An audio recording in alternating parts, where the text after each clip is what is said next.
Hi, so this is my gut microbiome presentation. So this is the abstract. I'll leave it up for a few seconds.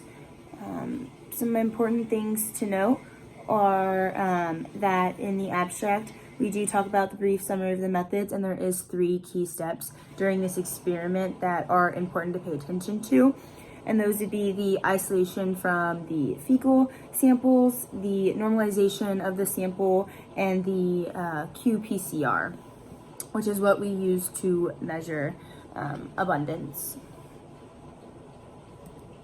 So the introduction. So what is a gut microbiome? So a gut microbiome is essentially the types and proportions of microorganisms that compose the inside gut of an animal. So these can be composed of things like bacteria, fungi, viruses, stuff like that.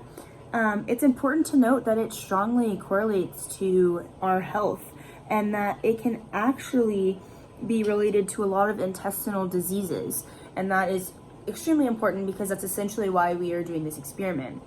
It can be related to things like obesity, allergies, autism, stuff like that. And that's obviously very important to humans and animals. So because of this knowledge, we decided to question, is there different bacteria present in gut microbiomes for dogs of different ages? And we decided to create 2 hypotheses, a general and then a more specific. So the general hypothesis mainly talks about that there is different microbiomes and different bacteria present in the microbiomes of dogs of different ages. And the more specific discusses that the older the dog, the more present of bacteria. And we assume this because they've just been around for longer, so they could be possibly more exposed to bacteria. So to compare the gut microbiome with physiological conditions, so the first one I compared with is sleep. So the title of this article is Gut Microbiome Diversities Associated with Sleep Physiology in Humans. And essentially it's an article trying to figure out if there is a correlation between sleep quality and the gut microbiome. And they essentially found out that there was a correlation, and that some phylas have a positive correlation with sleep quality. And then they also found out within that some phylas create better sleep quality than others. And they essentially took this information and they designed ways to improve one's sleep quality by manipulating the gut microbiome. And this seems very important because it includes some of the phylas that we talked about in class, like bacteroidetes and firmicutes were ones that were positively correlated with sleep quality. And it makes you wonder that if we could test this in an experiment, then we could possibly see if the dogs had certain types of sleep quality based on these certain types of bacteria present in their gut microbiome.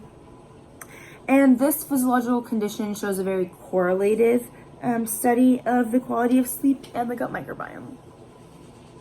The next physiological condition that I decided to go over was obesity. So the title is The Gut Microbiome and Food as Medicine, which are healthy microbiomes equal healthy humans. So essentially the article explores obesity and how actually certain things inside a gut microbiome can create patterns and cravings, and this can very well lead to obesity.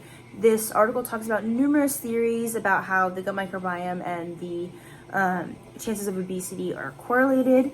And it is important because we discussed that health is a huge part of a microbiome in class, and obesity was one that we listed. And this shows that through some research that it is certainly possible that obesity and the gut microbiome can have a correlation. And therefore, I believe that it's correlative because based on what the article talks about, it suggests that it is more of a cause and effect idea and not affecting a said actual outcome. Some background information on the samples that we used during our experiment. So 671 and 672 were both flat-coated retrievers. They were both females and they were both around 50 pounds. One was 1 year old and the other was 5.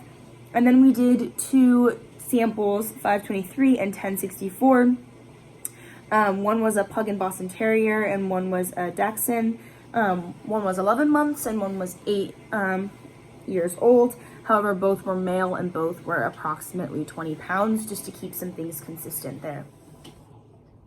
So it is important to go over the materials we use. So this is a list of all the materials we use. It's important to note that these are the primers we used. The first couple are the ones we used in the first week. We also used E. coli as the positive control in the first week, but for the rest of the weeks we did a negative control, which was no DNA present inside any of the samples. On this side is the phylas that we used during weeks 3 and 4, and it is also important to note that SYBR is used because it has a high affinity with binding double-stranded DNA. It allows us just to be able to see the DNA. And it is important to note that we also used a Keegan kit when we were doing the isolation portion of our experiment. We followed the protocol exactly throughout each step. And again, we used a Keegan kit in order to do this portion of it. The next 2 steps combined, we did quantifying and analyzing. So this is when we used the qPCR in order to get certain values in order to conclude whether or not our hypothesis could be supported or not. So the results for week 1. So it's important to note that when you are determining DNA purity, that DNA effectively absorbs light at 260 while proteins do it at 280. Obviously, the higher absorption, the higher concentration of DNA. And then we use these ratios to figure out contamination. So 1.8 to 1.9 is ideal. However, if it's between 1.5 and 2.2, that's fine. If it's over or under, it can either be RNA or DNA contamination. So for week 1, for our results, we concluded that 671 and 672 had some type of contamination, whether it was RNA or protein, and then the other 2 samples were pure DNA. For week 2, our bacteria and fungi ratios did not support or reject our hypothesis. And this is because we had some invalid results for the fungi, as you can tell right here in the table. However, it just did not give us enough results for us to be able to compare whether or not these values could support or reject our hypothesis. For week 3, we did Microbiome and actinobacteria, and as you can see, we got a lot of zeros for the first phyla, which is not helping us in our rejection or supporting our hypothesis. And then in the actinobacteria, we got target effectively absent for all of them as well. For week 4, we got effectively absent for acetobacteria, and then for firmicutes, we got the target abundant for all of them, but absent for obviously the negative control. So for the discussion portion, so for CQ values, it's important to note that if it's 15 or below, it's very abundant. If it's 15 to 20, it's abundant. If it's 20 to 25, it's rare. And if it's 25 plus, it's absent.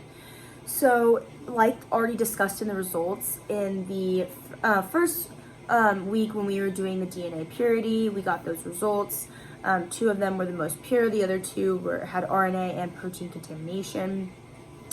For week 2, when we did eubacteria and fungi, we had 1 sample abundant, 1 rare, and the other 2 absent. For fungi, we had 671 and 523 abundant and 1064 effectively absent. And then there was an error that included invalid results for 672. For week 3, this is when we did Microbiome and actinobacteria. It was invalid for the first phyla, and it showed absent, producing no success for the second. In week 4, we had firmicutes, which was rare. We had acetobacteria, which is effectively absent in all of them. And it's also just important to note the DNA and RNA contamination. Essentially, it has already been said, but our positive control for the first week was E. coli, and then we had a negative control, which had no DNA present. This is essentially further stating that we did not really have results to support or reject a hypothesis. So essentially, our hypothesis was based on dogs of similar age groups should have similar microbiomes because older dogs have been around longer, so it just would make sense that they would be exposed to more bacteria and therefore have more bacteria present in their gut microbiome.